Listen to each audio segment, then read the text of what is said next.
Can you believe it? You should stay away from these 5 types of people. Personally, if I meet these types of people, who I'll describe in a bit, either they'll drain my energy or hinder my success. Not just hinder, but pull me backward. We're not just talking about success in making money, working or doing business. Even at the stage where you just want to be happy, it's tough if you're around people like this. Again, this is for those of you with big dreams. This quote is no joke. The 5 closest people around you will have a significant impact. If you keep these 5 types around and they're bad, you won't succeed. Sorry if it's unpleasant to hear, but I think it's crucial to know. Let's get right into it. The first type of person you should avoid, and you have to be smart. Sometimes they wear masks that make it hard to see they're this type. The first person is someone who doesn't subscribe to this channel. Just kidding. Let's start. The first type of person is the one who always says money isn't important. Let me align the context first. Whether on Twitter, Instagram, or any social media, you must have seen people saying money isn't important. Of course, because they have plenty of money. They have boats, houses, but for someone struggling at the fringes, how dare you say money isn't important to them? But I think the problem runs deeper than that. Let me divide it into 2 spectrums. People who say money isn't important, to the point where they say, why do you work so hard? Why do you chase your career so much? What matters is being happy in life. And in the end, whether you go to heaven or hell. In my opinion, either they don't know or pretend not to know that this statement is wrong. I distinguish between the first person saying money isn't important from the perspective of someone who already has money. The context is like this. You often see many actors or billionaires in the world who seem to have peaceful lives, having too much money, but still not happy. Some even have depressed lives. Why do they say money isn't important? Because they are biased, having experienced that having a lot of money doesn't necessarily bring happiness. But this doesn't apply to those of you still struggling. For those who initially think, I must work hard, sacrifice a lot to make money, suddenly a rich person, your role model, says money isn't important, and you think, okay, I'll work more relaxed. Life will be happier, right? Eventually, I'll have money. The correct statement from rich people is that you need to learn from their perspective. Not that money isn't important, but they have just learned the importance of money. Those are 2 different things. So if they keep trying and still can't get money, they feel okay. Okay. Because to me, money isn't important. These 2 mindsets will hinder you. Don't work too hard. Don't sacrifice. In reality, in this world, everything requires hard work and sacrifice. Anything worth it won't be easy to obtain. So this first type of person can break your mindset. Either avoid them or start educating them. That's not a good perspective. Money is important. But the importance of money should be translated into different aspects of life. Money can buy happiness, but happiness is not necessarily dependent on money. Okay, be careful with the first type. The second type of person you should avoid is the gossiper. Honestly, I have quite a few friends who, when we talk or hang out at a cafe or during lunch at work, their first job is, Hey, did you know about this person? Wow, she's so ugly, isn't she? Her boyfriend asked for explicit videos. They did that there. Ew, this person is trash. The worst version of the gossiper is someone who brings others down. And this is the worst part. What's their purpose? Humans have something called social status. How they feel about themselves is based on how others perceive them. So imagine a chart. This is my value. If everyone around them has this much value, they will feel great and happy. They feel fulfilled. But if their chart is here and everyone around them is higher, they will feel like failures. They will feel sad.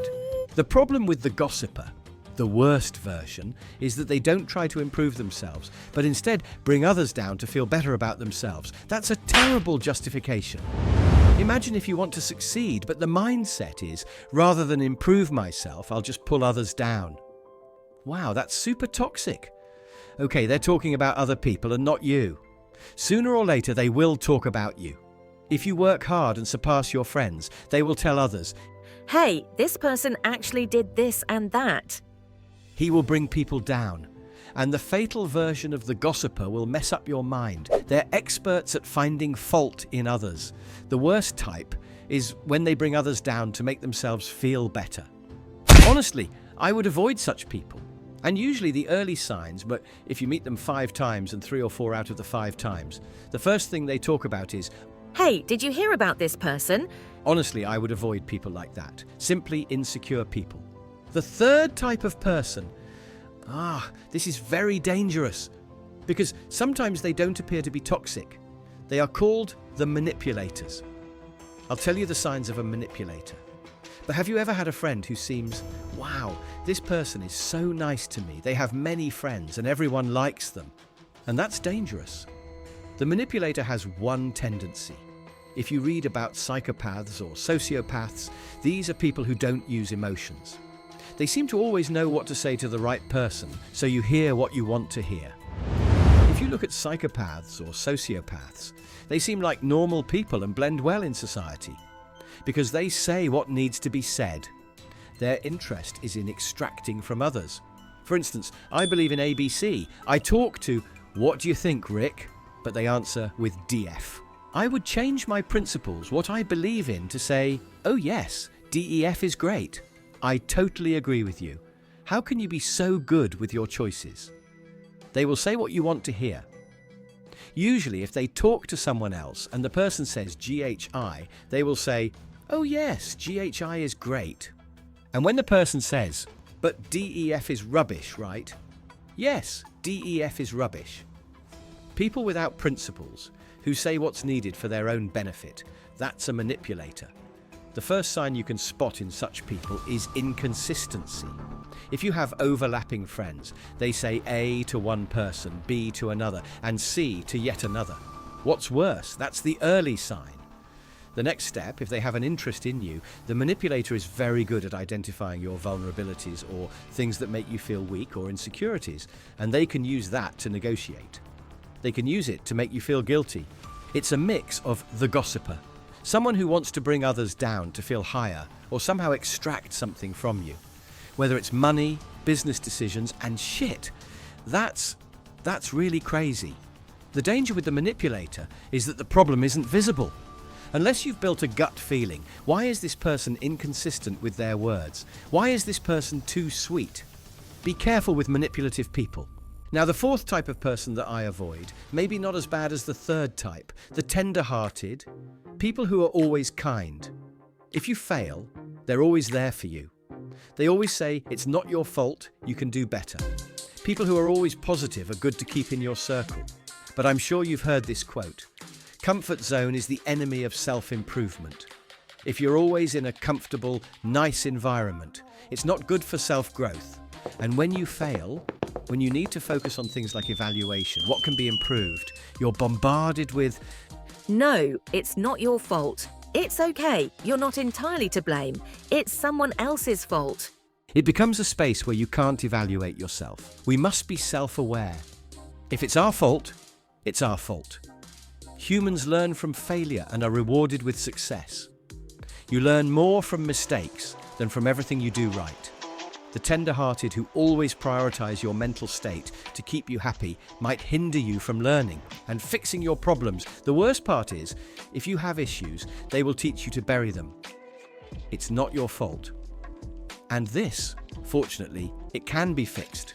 You can tell the person, it's okay to be honest. Life isn't always good. Life isn't always kind. And slowly, they will realize being too kind isn't always good. There's always a balance. Admitting mistakes and improving from those mistakes. It's not wrong to say, honestly, this is your fault. You're wrong here, here, here, and you must take responsibility. It's not wrong to say that to a friend. It will actually improve them. But if I have to choose from these 5 types of people, this is the worst version of the types. Some people might gossip a bit, just about something, but those are things you can spot. And because human interaction is never black and white and always grey, it's okay. You can have a tolerance limit, but that's up to each of you. If you can tolerate it and it doesn't hinder you, Go ahead.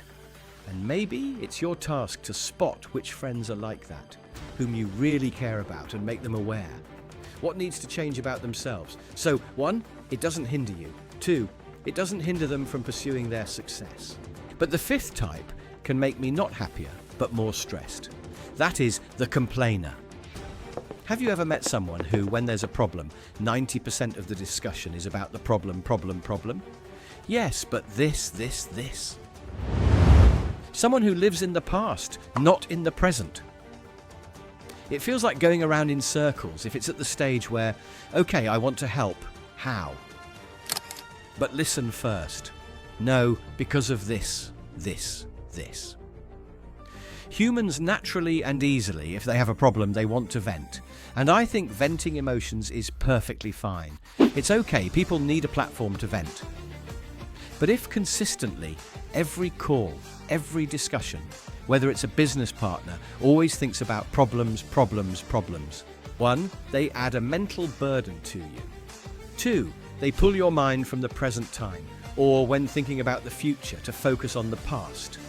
3rd, whatever you want to do to succeed, whether it's work, career, business, investment, anything that can bring you to big things. It should focus on the present, now, while thinking about the future. The mental burden of thinking about the past should only be 10-20%. What's the purpose? Ultimately, for evaluation. To make the present better, to make the future brighter.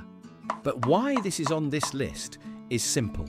Because I'm tired. It's draining. The mental burden of always listening to problems, and the human brain isn't designed like that. It can't just switch to the past, jump to the future. It takes a lot of energy. It's context switching, but that's just my opinion. If you disagree, feel free to comment below. I guess I'll see you guys on the next video. Bye-bye.